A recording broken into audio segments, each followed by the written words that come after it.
তো বিশ্বনবী তাহাজ্জুদের জন্য একবার দাঁড়িয়েছেন, ছোট্ট আব্দুল্লাহ ওযু করে দাঁড়াইছে। আচ্ছা বলেন তো, ইমাম আর মুসল্লি মোট যদি দুইজন হয়, একজন ইমাম একজন মুসল্লি, তো মুসল্লি ইমামের কোন দিকে দাঁড়াবে? ডানে দাঁড়াবে। ছোট্ট আব্দুল্লাহ বুঝে নাই, বিশ্বনবী তাহাজ্জুদ শুরু করেছেন, উনি ইক্তেদা করছেন আর দাঁড়াইছেন বায়ে। যখন আমি বায়ে দাঁড়ালাম, বিশ্বনবী নামাজরত অবস্থায় আমার কান ধরে টেনে আমার ডান দিকে এনে দাঁড় করায় দিলেন। পড়েন সুবহানাল্লাহ।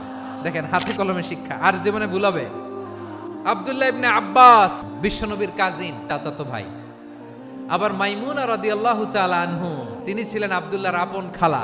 তাহলে সম্পর্ক অনেক গভীর, কাজিন আবার খালু। ছোট্ট মানুষ, তাই রাতে মাঝে মাঝে ঘরে থাকতো। বিশ্বনবী দেখলেন আব্দুল্লাহ যেহেতু আমার ঘরে ঢুকতে পারে, আব্দুল্লাহরে এই উম্মতের বড় শিক্ষাবিদ বানাইতে হবে। তাই আব্দুল্লাহ ইবনে আব্বাসকে বিশ্বনবী হাতে কলমে শিক্ষা দিয়েছেন। উনি রাইসুল মুফাসসিরিন, এই পৃথিবীতে যত মুফাসসির ছিল, যত মুফাসসির আসবে, সকল মুফাসসিরের সম্রাট হিসেবে স্বীকৃত হয়েছেন।